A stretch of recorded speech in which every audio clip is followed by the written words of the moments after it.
Ghost of Tsushima deserves an Oscar. This scene isn't a climactic midpoint in the story. It isn't some major turning point for our hero. This is our exciting incident. Just 3 minutes into the game, and it only gets better from there. Now, I know Oscars are usually reserved for movies, but with over 3 hours of cinematic cutscenes and a combined total of 40 plus hours of gameplay, it's hard to argue that Ghost of Tsushima isn't the greatest interactive samurai movie of all time.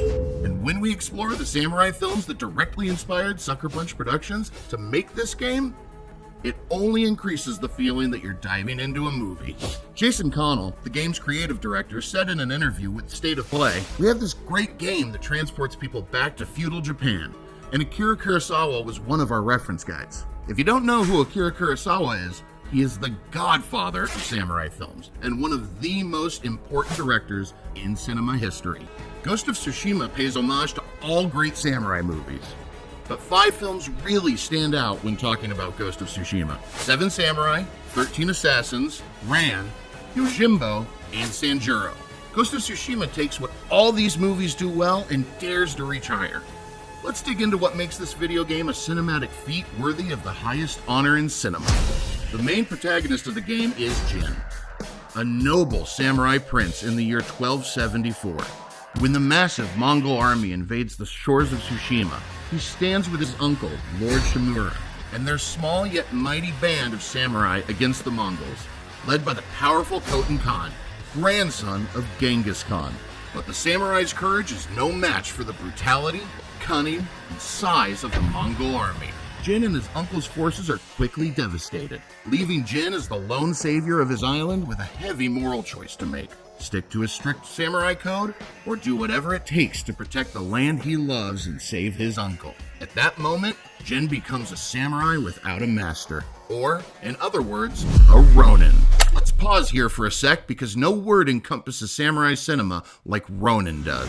Some of the most famous samurai movies ever made focus their cameras on ronin, and that's because ronins are cool as hell. In Japan's military history, the ronin were samurai who did not serve a feudal lord or master. They're equal to the cowboy gunslingers of westerns. They're walking enigmas, lone wolves who are trained as samurai but willing to break tradition as they walk their own path. You can find great examples of the ronin archetype in both Yojimbo, released in 1961, and the sequel Sanjuro, released in 1962. Both movies star Japanese cinema legend Toshiro Mifune as a wandering, nameless swordsman, and were also both directed by Akira Kurosawa. In both films, Mifune's character gets himself involved in the affairs of villagers. In Yojimbo, Mifune meets 2 warring gangsters who are fighting for control over a village. In Sanjuro, Mifune mentors a group of idealistic samurai desperate to weed out some bad influences, only to turn the image of the ideal samurai on its head. Sanjuro masterfully blends action and humor, pitting the pragmatic, down-to-earth Sanjuro against a group of idealistic young samurai. It's a sharp critique of conformity and blind obedience to authority. Similar to Sanjuro, the theme of what makes a samurai is Jin's constant internal conflict throughout Ghost of Tsushima, as the line between what he believes and the reality of his situation blur. And this is on purpose. Sucker Punch devs name-dropped both movies for shaping the story and overall vibes, especially with regards to how the movies portrayed amoral samurai ronin who wander into hostile territory. Said Fox, "I think one that is just crystal clear is the movie Sanjuro. It's a film that features, at the very end of it, a standoff between 2 samurai. We tried to translate that into the standoff in our game very directly. Indeed, the final battle of Tsushima is a one-on-one showdown that ends with players choosing between killing or sparing your uncle's life. The echoes of Sanjuro run even deeper, with the battle's emotionally charged confrontation underscored by opposing ideals of honor." You have no honor, and you are a slave to it. The advantage Ghost of Tsushima has over Yojimbo and Sanjuro is that it places you, the player, in the shoes of Jin. You're not just a passive third-party viewer watching someone go against everything they believe in. You have to make the choice. You have to decide to kill your uncle or not. You have the ability to put the controller down at any moment and salvage what Jin has left of his morality. But in order to complete the game, you have to keep playing. The weight of every decision made isn't just happening to Jin. Sometimes our only choice is to walk away from everything we know. It's happening to you too. Every movie director in the world is chasing that kind of connection with their audience. And it's something Ghost of Tsushima pulls off in an elegant and nuanced way. But even that deep emotional connection with its players isn't what makes Ghost of Tsushima such a great film. To find out what makes it so special, we need to dig into the story of the Ghost. You are the ghost. As Jin fights Khotun Khan's men, he finds his enemies do not fight like other samurai. Fun fact, Mongols really did attempt invasion of Japan in 1274, but were stopped by powerful storms which the Japanese called divine winds, or kamikaze. Jin is our one-man storm against the Mongol horde. The samurai, or so pop culture tells us, have rules about waging honorable warfare. Samurai must fight fair and never deceive opponents. But Jin's encounters with the Mongols force him to adopt dishonorable methods, like stealth and guerrilla tactics. However, he doesn't learn these skills on his own. Along Jin's journey, he assembles a team of warriors, each with different skills and ideologies, who ultimately help him exact revenge on Khotun Khan and save everything he holds dear. This is directly influenced by Akira Kurosawa's classic epic, Seven Samurai. Seven Samurai is routinely named as one of the greatest movies ever made. It holds up to this day and it's still breathtaking. It should be expected that Ghost of Tsushima pays homage to Seven Samurai in a way that's almost too obvious. Stop me when this starts to sound familiar.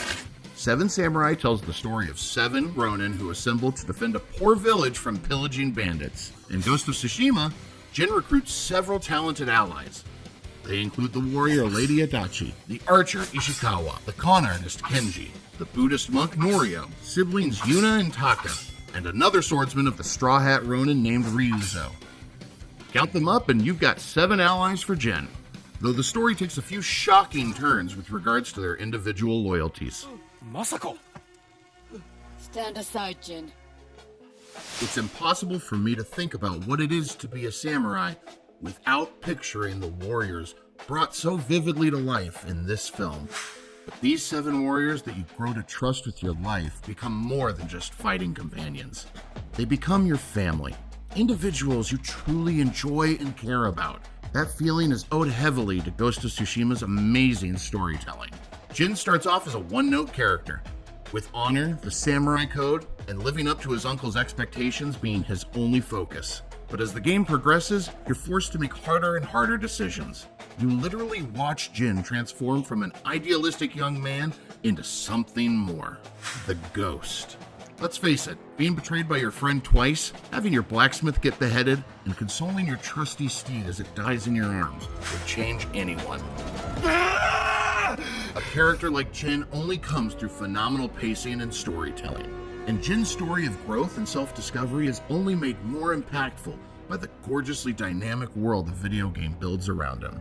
The landscape in Ghost of Tsushima is truly something to marvel at. Ask any fan of the game and they'll tell you what they remember most isn't the combat mechanics or story. It's those times when you're just out exploring, when you stop to take in the majesty of what surrounds you. The game's dynamic weather, from serene mornings to rolling thunder afternoons, all create vivid scenery. There's a complete story being told within the very moments you witness. Environmental director Joanna Wang cited The Last Samurai as an inspiration for her work on the game. I was inspired by lots of scenes from this movie. The small village on a rolling grass hill, kids playing around a little cherry blossom tree, then later, a battle in the heavy rain near the red maple tree, or heavy fog in the deep woods.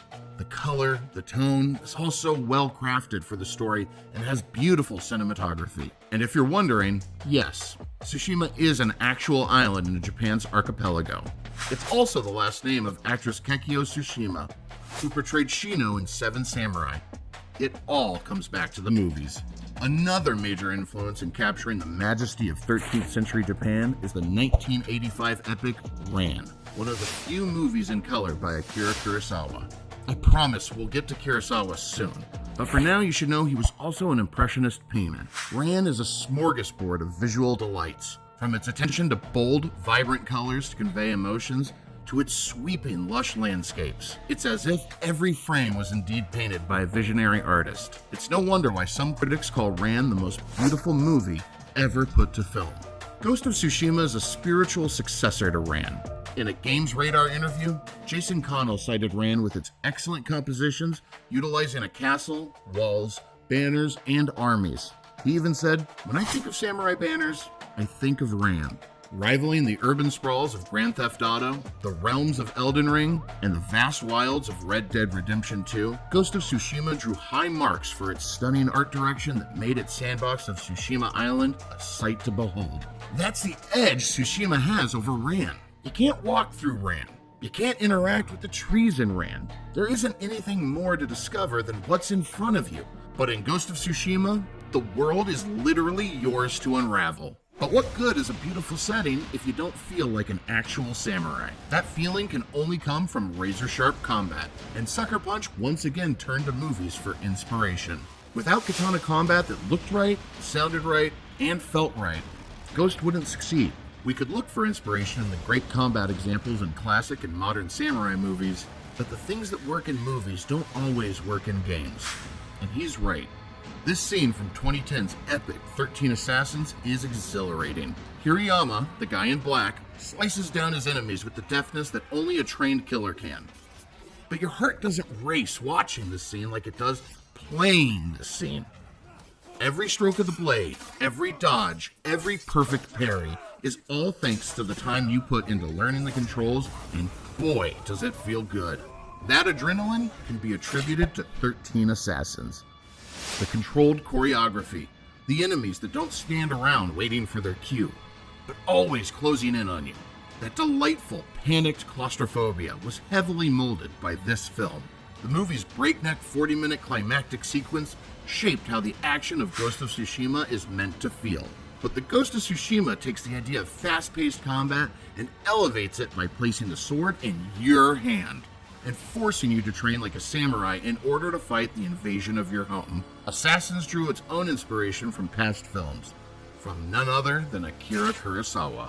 As you can tell, Akira Kurosawa is the single most important influence for Ghost of Tsushima. While many directors have made samurai movies, none are as important to the genre as Kurosawa. He's a director's director. Born in Tokyo in 1910, Kurosawa personally descended from samurai lineage. Maybe that's why his samurai movies feel so personal. Kurosawa was also encouraged by his father to watch and study movies, an industry and art form still in its infancy. A young Kurosawa also studied kendo, a sport that originates from samurai swordsmanship.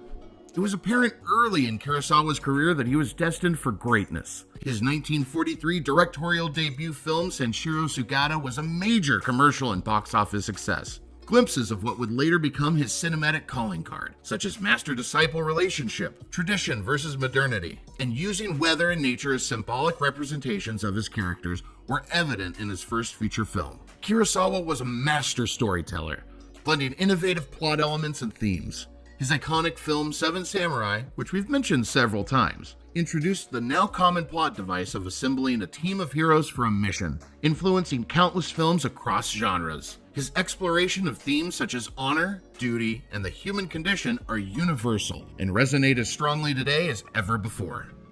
Kurosawa was also cinematically ahead of his time.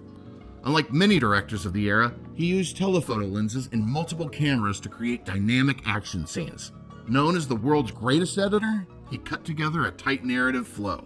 His deep understanding of Japan's culture and romanticism of the Bushido past birthed stories that reflected the socioeconomic conditions of Japan from his first film in 1943 to his last in 1993. Despite his massive impact on cinema, Kurosawa never took home an Oscar for Best Film or Best Director, though he did win Oscars for Best Foreign Film in 1957 and 1976, as well as an honorary Oscar in 1990. But Ghost of Tsushima found its own way to give Kurosawa his flowers, through Kurosawa Mode. Kurosawa Mode turns the once vibrantly colored game into a monochromatic throwback to Kurosawa's early work. It also adds a cranked-up wind effect where the game's environmental winds blow harder and stronger than usual. This mimics Kurosawa's signature use of wind for visual ambiance, and flair. And soon, Ghost of Tsushima will stand directly toe-to-toe with the films that inspired it. In March 2021, news broke that a live-action movie adaptation of Ghost of Tsushima has fallen under the hands of Chad Stahelski. He's the guy who did this.